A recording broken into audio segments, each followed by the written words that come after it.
आता एक महत्त्वाची बातमी समोर येते। उत्तरेकडून येणाऱ्या थंड वाऱ्यांमुळे उत्तर महाराष्ट्रात सध्या तापमान 15 अंश सेल्सिअस पर्यंत पोहोचलेले आहे। शुक्रवारी नाशकात राज्यामध्ये सर्वात कमी म्हणजे 14.6 अंश सेल्सिअस तापमानाची नोंद झाली आहे। उत्तर महाराष्ट्रात पुढील 5 दिवस ही थंडी अशीच कायम राहणार असल्याचाही अंदाज आहे।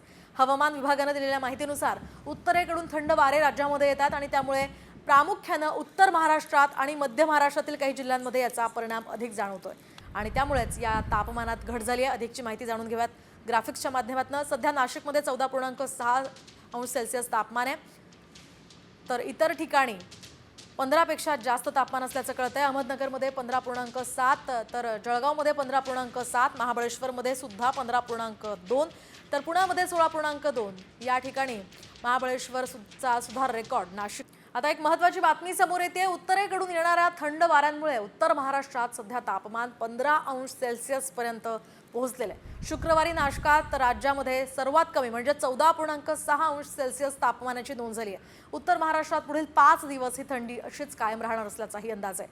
हवामान विभागाने दिलेल्या माहितीनुसार उत्तरेकडून थंड वारे राज्यामध्ये येतात आणि त्यामुळे प्रामुख्याने उत्तर महाराष्ट्रात आणि मध्य महाराष्ट्रातील काही जिल्ह्यांमध्ये याचा परिणाम अधिक जाणवतोय आणि त्यामुळेच या तापमानात घट झाली आहे। अधिकची माहिती जाणून घेऊयात ग्राफिक्सच्या माध्यमातून। सध्या नाशिकमध्ये 14.6 अंश सेल्सिअस तापमान आहे, तर इतर ठिकाणी 15 पेक्षा जास्त तापमान असल्याचं कळतंय। अहमदनगरमध्ये 15.7, तर जळगावमध्ये 15.7, महाबळेश्वरमध्ये सुद्धा 15.2, तर पुण्यामध्ये 16.2 या ठिकाणी महाबळेश्वरचा सुद्धा रेकॉर्ड नाशिक